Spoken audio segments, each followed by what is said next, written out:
All right, guys, let's get into this full kitchen renovation.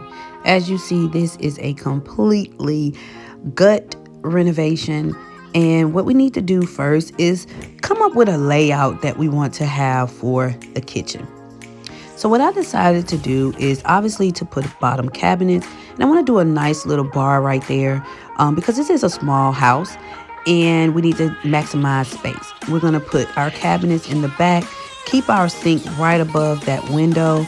And then we're going to go ahead and add some top cabinets in. And we'll put a vent hood there above the stove as well. We're going to add our refrigerator to the left side. And we're going to put our refrigerator in this little nook area. Again, this is a very small house. I believe it's about 750 square feet. So we're taking advantage of every inch of this house. We're going to keep our laundry area where it is and do a top and bottom for the laundry room. We're going to use this master closet space as the refrigerator nook. So the first thing that I want to do is go ahead and remove this wall sheetrock right here and see what we're actually working with.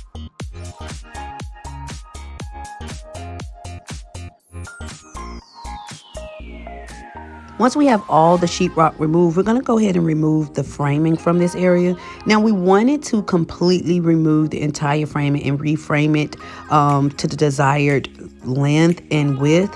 But once we got started, we realized that this wood right here that he's actually trying to cut was actually a structured beam. And so we were unable to do that. We just had to reframe it to fit the refrigerator. And then we're going to have to put the washer and dryer on the outside of that. Okay, so as you see, we are installing the floors. Now, because this home is an older home, we could not find the wood size to match the original wood. So we put this nice little border of wood there, and so that we can transition into the kitchen floors.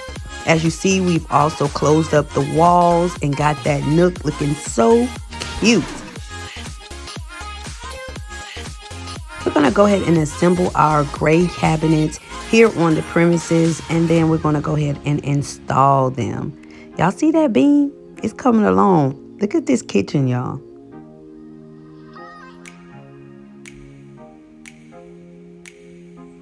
All right, so we finally have our door in. It just brings so much light into the kitchen and it just makes it look so much bigger. It's time for our granite to be installed. We decided to use a white granite with gray and black speckles, just to go with kind of that black, white, and gold theme that we have going on throughout the entire house. Look at this door. I just love it. It's coming along. Now to choose the floor color. We went with a darker floor color just because of all the imperfections in the floor of the original floors. And as you see, we had to go in, fill up a lot of holes and cracks so that we can make sure the floor looks presentable. We installed our refrigerator top cabinets, as well as we are working on our vent hood cover. Now I decided to go with a wood theme so that it can match the rest of the wood pieces throughout the house. Look at this kitchen, y'all. We have come such a long way. Isn't she beautiful?